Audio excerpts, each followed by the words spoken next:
Hello, and welcome to the Oregon News Daily Update. I'm Tiana Waite.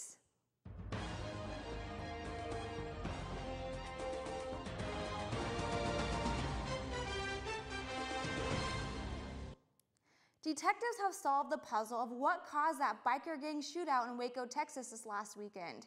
It turns out one biker ran over the foot of another biker in the parking lot. That was the apparent start of the violence that expanded into the restaurant and ended with 9 bikers dead and another 18 wounded. Waco authorities weren't clear on which of the 5 gangs involved were responsible for igniting the shootout.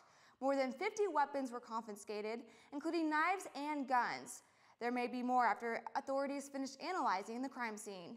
Preliminary autopsy results showed all 9 of the dead were killed by gunshot wounds.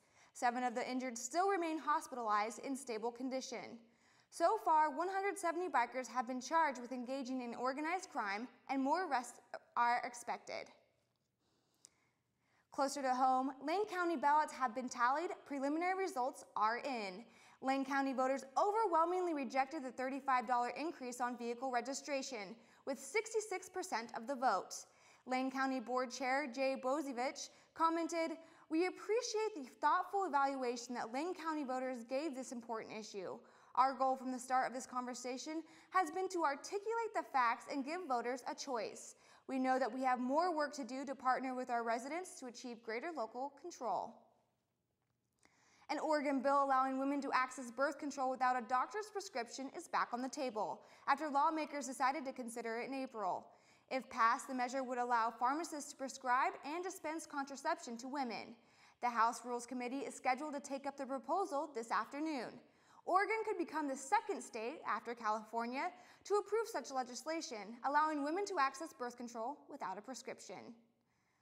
The University Foundation closes the door on an opportunity, and the Oregon Ducks keep their baseball hopes alive. Details when we return.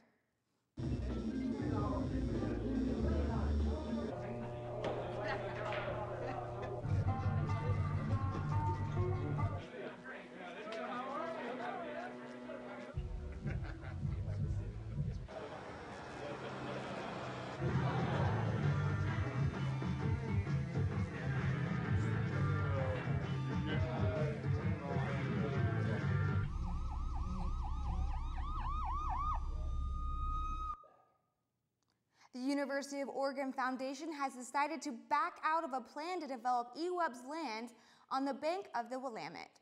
Members of the UO Foundation say there are unresolved financial issues involved with developing the property, and that such risk would take years to resolve. The UO was planning originally to purchase the land to build more housing, shops, and restaurants.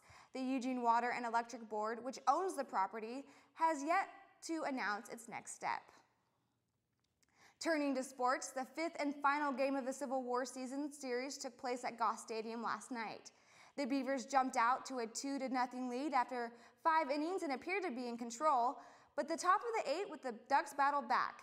A Mitchell Tolman RBI double and Phil Craig St. Louis single scored runs. The game went to extras and the Ducks won it in the 11th. As Scott Heineman led off a double and eventually scored on a SAC fly, Oregon's RPI improved 8 spots this morning, moving up from 72 to 64. The Ducks host number 3 UCLA this weekend, a huge change to improve their current ranking. Let's take a quick look at the weather. Eugene is expected to be pretty gloomy all day, with clouds sticking around for the next few days. The high in the area should be 72. Tomorrow and Thursday are going to be similar in temperature with a high of 69. And up north in Corvallis, it's expected to be cloudy all day with a high of 75. Going east to Bend, rain is expected sporadically throughout the day with a high of 61. Thanks for being with us and have a great day.